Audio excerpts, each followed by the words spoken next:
अस्सलामु अलैकुम वरहमतुल्लाहि वबरकातुहू। उम्मीद है कि आप हज़रात खैरियत से होंगे। क़ुरबानी के अय्याम बहुत जल्द हमारे दरमियान आने वाले हैं। ज़िलहिज्जा का महीना अल्हम्दुलिल्लाह शुरू हो चुका है। सवाल ये है कि घर के अंदर पहली क़ुरबानी किसके नाम से करनी चाहिए? दादा के नाम से करनी चाहिए या दादी के नाम से करनी चाहिए या अम्मी या अब्बू के नाम से करनी चाहिए? किसके नाम से पहली क़ुरबानी करनी चाहिए? ये बहुत ज़्यादा लोग मालूम करते हैं।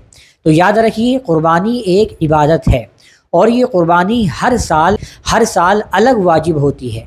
यानी जो शख्स हर साल क़ुरबानी के अय्याम में साहिब निसाब बनता है, उस पर यह क़ुरबानी वाजिब होती है। साहिब निसाब जिसके पास में क़ुरबानी के 3 अय्याम में 52.5 तोला चांदी ख़रीदने की ताकत हो या 52.5 तोला चांदी उसके पास हो या उसकी कीमत हो, तो वो साहिब निसाब कहलाता है। उस शख्स पर क़ुरबानी करना वाजिब हो जाता है। तो ये नहीं पूछा जाएगा कि क़ुरबानी पहली किसके नाम से हो, बल्कि क़ुरबानी घर में उस शख्स के नाम से होगी जिस पर क़ुरबानी वाजिब है। मिसाल के तौर पर घर में 4 लोग रहते हैं और 4 में से एक शख्स साहिब निसाब है, तो अब उसको चाहिए कि वो क़ुरबानी पहले अपने नाम की करे, क्योंकि उस पर क़ुरबानी वाजिब है। अगर उसने दादा के नाम से कर दी या दादी के नाम से कर दी या अपने अम्मी या अब्बू के नाम से कर दी, तो वो नफली क़ुरबानी मानी जाएगी, वो क़ुरबानी अदा हो जाएगी और उनको सवाब भी मिल जाएगा। लेकिन चूँकि इस पर ख़ुद क़ुरबानी वाजिब थी और इसने अदा नहीं की है, इसने तो नफली क़ुरबानी की है, वो भी दादा के नाम से, तो ये शख्स ख़ुद गुनहगार होगा, क्योंकि इस पर क़ुरबानी क्या है, वाजिब है। तो इसलिए आप इसको अच्छे से समझ लें, वरना आप गुनहगार होंगे।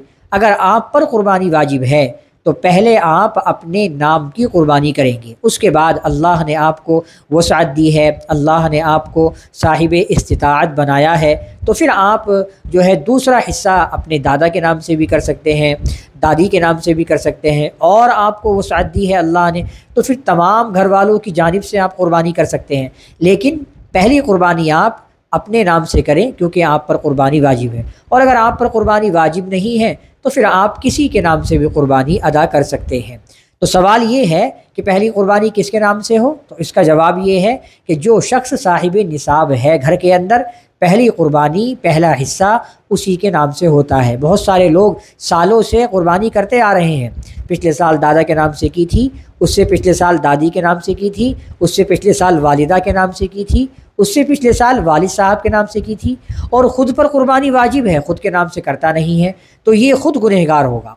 उनको तो सवाब मिल जाएगा क़ुरबानी का, लेकिन चूँकि इसने अपने ज़िम्मे से वाजिब क़ुरबानी को साक़ित नहीं किया है, इसलिए ये शख्स गुनहगार होगा। तो अगर आप पर क़ुरबानी वाजिब है तो पहले आप अपनी वाजिब शुदा क़ुरबानी को अदा करें, दूसरा हिस्सा फिर आप किसी के नाम से भी कर सकते हैं। उम्मीद है कि आप समझ गए होंगे। अस्सलामु अलैकुम वरहमतुल्लाहि वबरकातुहू।